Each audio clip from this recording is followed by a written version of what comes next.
Congress party అధిష్టానం 10 ఏళ్ల పాటు మన యొక్క శ్రమను గుర్తించి పార్టీ జనరల్ సెక్రటరీగా నియమించడం నేను అధిష్టానానికి కూడా ప్రత్యేకంగా ధన్యవాదాలు తెలుపుతా ఉన్నాను.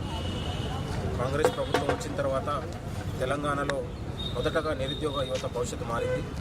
అత్యధికంగా ఉద్యోగాలు ఇచ్చినటువంటి ఘనత కాంగ్రెస్ ప్రభుత్వంలో దక్కింది. భవిష్యత్తులో కూడా ఈ కాంగ్రెస్ ప్రభుత్వం రాష్ట్ర ముఖ్యమంత్రి గారు నిరుద్యోగుల పక్షపాతిగానే ఉన్నారు అనే విషయాన్ని మీ అందరికీ తెలుసు. 10 ఏళ్ల కాలంలో ఉద్యోగాలంటేనే ఒక లీకేజీలు ప్యాకేజీలతోని నిరుద్యోగ యువత మొత్తం కూడా పరీక్షలు రాయాలంటేనే ఒక భయానికి లోనైనటువంటి సందర్భంలో ఇవాళ రాష్ట్ర ముఖ్యమంత్రి రేవంత్ రెడ్డి గారు వచ్చిన తర్వాత నిరుద్యోగులకు పెద్దపీట వేయడమే కాకుండా విశ్వాసం నమ్మకాన్ని కలిగించి ఇవాళ గ్రూప్ 1, గ్రూప్ 2, డిఎస్సి లాంటి పరీక్షలను నిర్వహించి నిరుద్యోగుల జీవితాల్లో వెలుగులు నింపాడు. అది అందరి కృషి ఉంది. ఇవాళ 10 ఏళ్ల పాటు నిరుద్యోగుల కోసం మేము కొట్లాడినాం, పోరాడినాం.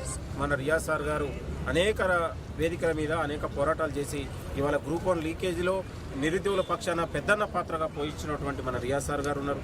కాబట్టి రియాజ్ సార్ లాంటి వాళ్ళని కూడా గుర్తించి పార్టీ రాష్ట్ర గ్రంథాలయ చైర్మన్ కూడా నియమించినటువంటి విషయాన్ని మీ అందరికీ చెప్తాను. కాంగ్రెస్ పార్టీలో ఇవాళ కష్టపడ్డ వాళ్లకు సామాజిక న్యాయానికి పెద్దపీట ఉంటుందనే విషయాన్ని కూడా గుర్తుపెట్టుకుంటా ఉన్నాం. మిగతా ఏ రాజకీయ పార్టీలో కూడా ఇలాంటి సాంప్రదాయాలు కానీ ఇలాంటి ఎక్కడ కూడా ఉండదు. ఇది కాంగ్రెస్ పార్టీ అంటేనే నిరుద్యోగులకు, యువతకు, సామాజిక కులాలకు అందరికీ కూడా కష్టపడ్డ వాళ్ళకు ఎవరికి కూడా అన్యాయం జరగకుండా చూస్తానడానికి నాలాంటి వాళ్ళ నిదర్శనంగా మీ అందరికీ గుర్తు చేస్తూ భవిష్యత్తులో కూడా తెలంగాణ దిశను మార్చే విధంగా కాంగ్రెస్ పాలన ఉంటుంది. భవిష్యత్తులో తెలంగాణలో భారీ ఉద్యోగాల కల్పన కోసం కూడా రాష్ట్ర ముఖ్యమంత్రి గారు కూడా కృషి చేస్తూ ఉన్నారు. నిరుద్యోగులకు ఒక పెద్దన్న పాత్ర పోషిస్తూ ఉన్నారు. ఇవాళ కాంగ్రెస్ ప్రభుత్వం వచ్చిన తర్వాత మొదటగా మహిళలకు, కార్మికులకు, యువతకు, రైతులకు పెద్దపీట వేసి వాళ్ళ జీవితాల్లో వెలుగు నింపినటువంటి ఘనత మనకు అందరికి దక్కింది. ఇవాళ రైతు గతంలో వరేస్తే ఉరి అన్నటువంటి కేసీఆర్ పాలనలో ఇవాళ కాంగ్రెస్ ప్రభుత్వం వచ్చిన తర్వాత రైతన్నకు, సన్నోడ్లకు బోనస్ ఇచ్చి ఇవాళ గిట్టుబాటు ధర ఇచ్చి రైతుని రాజును చేసినటువంటి ఘనత ఈ ప్రభుత్వం దక్కింది. ఇవాళ మహిళలకు ఇవాళ రైస్ మిల్లులు, పెట్రోల్ బంకులు, వివిధ క్యాంటీన్లు, సహకార సంఘాలకు చేయూతనందించి ఇవాళ 1 కోటి మంది మహిళలకు కోటీశ్వరులు చేయడానికి ఈ ప్రభుత్వం గొప్ప కార్యాచరణ పూర్తి చేసిందనడానికి సాక్ష్యం. ఇవాళ 17 నెలల్లోనే ఇవాళ దాదాపు 60,000 ఉద్యోగాల భర్తీ జరిగింది. దేశంలో బహుశా ఎక్కడ జరగలేదు. ఇలాంటి చెప్పుకపోతే కొన్ని వందల కార్యక్రమాలు ఈ ప్రభుత్వం శ్రీకారం చుట్టబోతుంది. తెలంగాణ దిశను మార్చే విధంగా విజన్ 2040 అనే ఒక విజన్ పెట్టుకొని తెలంగాణను మొత్తం కూడా యువతకు, డిగ్రీ చదువుకున్న యువతకు ఉద్యోగాలు రావాలనే ఒక సంకల్పంతో, లక్ష్యంతో ఈ ప్రభుత్వం ముందుకు పోతా ఉంది. కాబట్టి తెలంగాణ సకల జనుల ఆశయాలు ఇవాళ ఇదే రోజు గద్దర్ గారి జయంతి, గద్దర్ గారి పేరు మీద నంది అవార్డులు, సంవత్సరాల తరబడి ఉన్నటువంటి నంది అవార్డులని తొలగించి గద్దర్ అవార్డులు పెట్టడం అంటేనే ఇది ప్రజలకు, సంస్కృతి, కల్చర్కు దక్కినటువంటి గొప్ప అవకాశంగా మనందరం కూడా భావించాలి. ఇవాళ నేను అంటా ఉన్నాను కవిత గారికి, ఇవాళ ఇదే గద్దర్ గారిని మీరు ప్రజాభవన్ ముందు ఎండలో నిలబెట్టినప్పుడు మీ ఆత్మగౌరవం ఎక్కడ పోయిందమ్మా? ఈరోజు నా గద్దర్ అవార్డులలో గద్దర్ ఫోటో లేదని మాట్లాడితే సిగ్గుండాలి నీకు కవితకు. ఈ సందర్భంగా నేను మాట్లాడుతా ఉన్నా. 10 ఏళ్ల పాటు కళాకారులకు, కవులను, గద్దర్ లాంటి, అందశ్రీ లాంటిని, జయరాజు లాంటి వాళ్ళని ఎంతో మందిని అగౌరవపరిచి కనీసం ముఖ్యమంత్రిని కలిసి గౌరవం లేకుండా మీరు అవమానపరిచారు.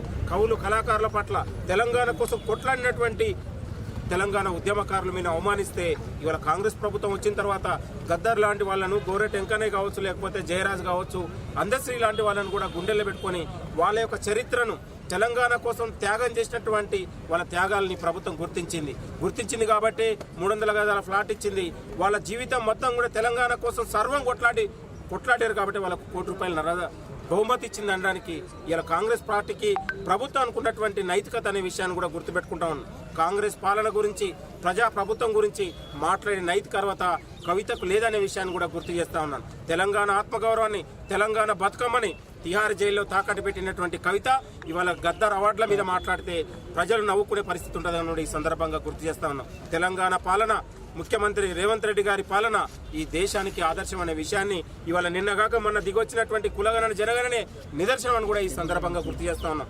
ఉద్యోగాల విషయంలో, మహిళా సంక్షేమ రంగాల విషయంలో, రైతుల విషయంలో తెలంగాణకు మించిన రాష్ట్రం ఎక్కడ కూడా లేదనే విషయాన్ని కూడా గుర్తుపెట్టుకుంటాం. దేశంలోనే ఎక్కడ లేని విధంగా సన్న బియ్యాన్ని ఇవాళ మనం అమలు చేస్తా ఉన్నాం. దేశంలో ఎక్కడ లేదు. ఇవాళ బీహారు, పెద్ద రాష్ట్రాలలో కూడా ఇవాళ రేషన్ కార్డుల మీద దొడ్డు బియ్యం తిని ఇవాళ చాలని బతుకులుంటే ఇవాళ తెలంగాణలో కడుపు నిండా అన్నం పెట్టినటువంటి ఘనత ఈ ప్రభుత్వం దక్కింది.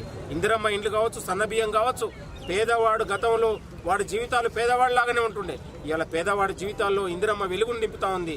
పేదవాడిని ఒక ఒక గొప్ప ఆత్మగౌరవంతో బతకడానికి ఈ ప్రభుత్వం ఆలోచన చేస్తుందన్న విషయాన్ని కూడా గుర్తుపెట్టుకుంటూ ప్రజా ప్రభుత్వం, కాంగ్రెస్ ప్రభుత్వం ఈ దేశానికి ఆదర్శంలాగా వచ్చే 2028లో ఈ కాంగ్రెస్ కేంద్రంలో కూడా కాంగ్రెస్ జెండా ఎగరబోతా ఉంది.